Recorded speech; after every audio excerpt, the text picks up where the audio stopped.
అదే RTV app వార్తల్ని క్షణాల్లో చదివే అవకాశం ఉంటుంది. ఒక న్యూస్ పేపర్, ఒక టెలివిజన్ ఛానల్ మీ చేతుల్లో ఎప్పుడూ ఉంటాయి. ఇవాళ కోదాడ నియోజకవర్గంలో బర్కచెర్ల గ్రామంలో ఉన్నాం. ఈ గ్రామానికి సంబంధించినటువంటి ఒక విద్యార్థిని ఎస్సీ గురుకుల హాస్టల్లో చదువుతున్నటువంటి విద్యార్థిని. మరి అంతకన్నా ముందే ఒక వారం రోజుల క్రితం వాళ్ళ క్లాస్మేట్, వాళ్ళ క్లోజ్ ఫ్రెండ్ ఇంకొక పాప సూసైడ్ చేసుకుంటే మరి ఆ సూసైడ్ తోని మనస్తాపం చెందినటువంటి ఆ బిడ్డ ఇక్కడ ఇంటికి వచ్చిన తర్వాత కొద్దిగా స్థిమిత పడ్డది. కానీ మళ్ళీ వెంటనే అధికారులు ఎగ్జామ్స్ ఉన్నాయి, మళ్ళీ మీరు రావాలి స్కూల్కి అనగానే మనాది పెట్టుకున్నటువంటి ఆ పాప మరి ఇక్కడ ఇంటి దగ్గరే సూసైడ్ చేసుకొని చనిపోవడం జరిగింది. చాలా బాధాకరం. ఇటువంటి సంఘటనే గత 2 వారాల క్రితం భువనగిరిలో బీసీ హాస్టల్లో 2 ఆడపిల్లలు సూసైడ్ చేసుకోవడం చనిపోవడం జరిగింది. మరి వాళ్ళ ఇమాంపేటకు సంబంధించినటువంటి ఎస్సీ గురుకుల హాస్టల్లో మరొక 2 ఆడపిల్లలు ఇలా చనిపోవడం అన్నది నిజంగా బాధాకరం. ప్రభుత్వాన్ని చేతులు జోడించి విజ్ఞప్తి చేస్తూ ఉన్నాం, కొంచెం రివ్యూ చేయండి ఏం జరుగుతుంది. 10th క్లాస్ పిల్లలు మరి ముఖ్యంగా ఎగ్జామ్స్ టెన్షన్లో ఉన్నారా, ఎందుకు ఇట్లా జరుగుతుందనే విషయాన్ని దయచేసి ఆలోచన చేయండి. లక్షలాది మంది పిల్లల్ని గురుకులాలు పెట్టి మనం ఇలా గురుకులాల్లోకి తీసుకొచ్చినాం.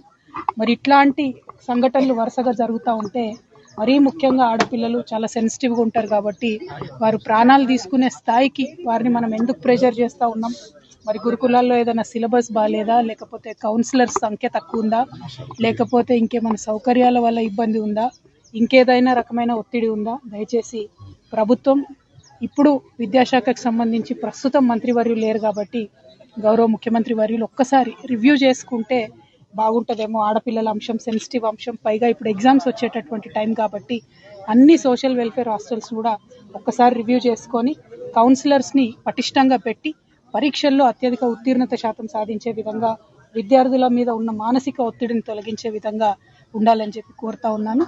అదేవిధంగా బర్కచెర్ల గ్రామస్తులందరికీ కూడా తెలియజేస్తూ ఉన్నాము, మరి ఈ బిడ్డ కుటుంబానికి బీఆర్ఎస్ పార్టీ తరఫున మేమందరం కూడా అండగా నిలబడతాం, వారికి ధైర్యాన్ని ఇస్తాం.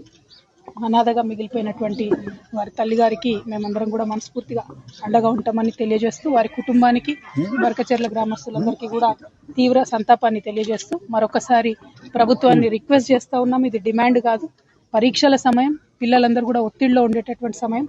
ఆడపిల్లలు, మగపిల్లలు అన్ని హాస్టళ్లలో కూడా దయచేసి కౌన్సిలర్స్ సరిగ్గా ఉండే విధంగా గౌరవ ముఖ్యమంత్రి గారు తక్షణమే ఒకసారి రివ్యూ పెట్టవలసిందిగా రిక్వెస్ట్ చేస్తా ఉన్నాం. Thank you. జై తెలంగాణ. 5 శతాబ్దాల మన అయోధ్య రామ మందిరం కల సాకారం చేసిన శ్రీ ప్రధాని నరేంద్ర మోదీ గారి సందేశంతో బీజేపీ విజయ సంకల్ప సభ మీ ముందుకు వస్తుంది. ఫిబ్రవరి 20 మంగళవారం ఉదయం 11 గంటలకి భైంసా, తాండూర్, భువనగిరి, మక్తల్ నుండి యాత్రలు ప్రారంభం. రండి, తరలి రండి లక్షలాదిగా.